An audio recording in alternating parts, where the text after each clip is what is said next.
Halo semuanya, hari ini kita mau bedah bareng salah satu potensi terbesar yang dimiliki Indonesia, yaitu kekuatan ekonomi kreatifnya.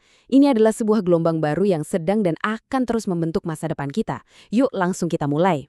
Coba deh, pikirin sebentar. Film yang baru aja kamu tonton, kuliner yang lagi viral banget di media sosial, atau mungkin baju dari brand lokal favorit kamu. Pernah kepikiran nggak?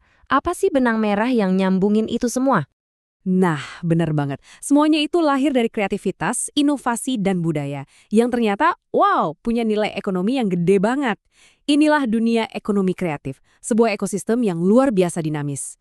Oke, sekarang kita gali lebih dalam lagi ya. Kita bakal lihat kenapa sektor ini tuh bukan cuma sekedar tren sesaat, tapi benar-benar sebuah peluang emas bagi Indonesia untuk melesat maju. Jadi, intinya tuh gini, ini adalah soal mengubah ide jadi nilai. Mengubah kekayaan intelektual dan warisan budaya kita jadi sesuatu yang punya daya saing. Contohnya, gampang, resep rendang warisan nenek yang sekarang jadi bisnis kuliner mendunia. Atau cerita rakyat Malin Kundang yang diadaptasi jadi film animasi keren. Itu dia. Dan ini nih poin utamanya. Ekonomi kreatif itu udah bukan lagi industri sampingan atau sekedar hobi loh. Kalau kita seriusin, sektor ini bisa banget jadi salah satu mesin utama penggerak ekonomi negara kita ke depannya. Terus, apa sih yang bikin Indonesia punya potensi segede ini? Jawabannya ada di dua fondasi kita yang, wah, kuat banget. Kekayaan budaya yang melimpah ruah dan energi generasi muda yang gak ada habisnya. Budaya kita itu ibaratnya tambang emas ide yang gak ada habisnya. Bayangin aja, dari Sabang sampai Merauke, tiap daerah punya cerita, rasa, motif, dan musik yang unik banget. Semuanya itu bahan baku yang siap banget diolah jadi produk kreatif kelas dunia. Tapi kan, bahan baku sebagus apapun gak akan jadi apa-apa tanpa kokinya kan? Nah, disinilah peran anak-anak muda kita jadi super penting. Mereka lah arsitek sekaligus motor penggerak dari ekonomi kreatif ini. Generasi muda kita tuh punya keunggulan kunci. Mereka ini bukan cuma jadi konsumen teknologi, bukan. Mereka pakai teknologi itu kayak kanvas buat berkarya, buat coba-coba hal baru, dan akhirnya ngebuka banyak banget peluang yang dulu mungkin nggak pernah kita bayangin. Wah, perubahannya drastis banget. Coba kita bandingin ya. Dulu, mau mulai usaha kreatif itu butuh modal segede gaban, dan pasarnya ya cuma di situ-situ aja. Sekarang, era digital ini membalikan semuanya.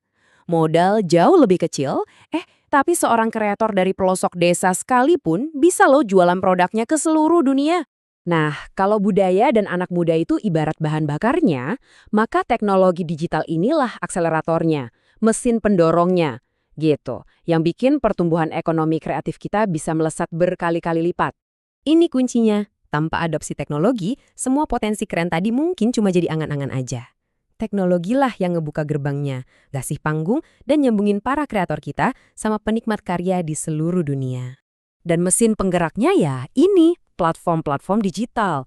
Coba lihat deh, media sosial itu sekarang jadi etalase utama buat promosi. Terus marketplace bikin jual beli jadi gampang banget. Belum lagi platform-platform lain yang bikin karya mereka bisa dinikmati siapa aja, kapan aja, di mana aja. Tapi tentu perjalanannya nggak semulus itu. Pasti ada tantangan dan hambatannya.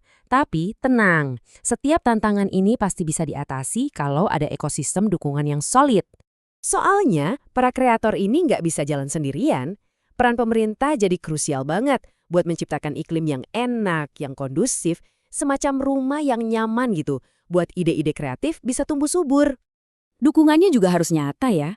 Mulai dari kebijakan yang nggak ribet, akses modal yang lebih gampang, pelatihan buat naikin skill, sampai yang paling dasar nih, perlindungan hak cipta, biar karya mereka nggak dibajak. Plus, tentunya promosi gencar-gencaran di panggung dunia. Nah, setiap tantangan ini ada solusinya kok.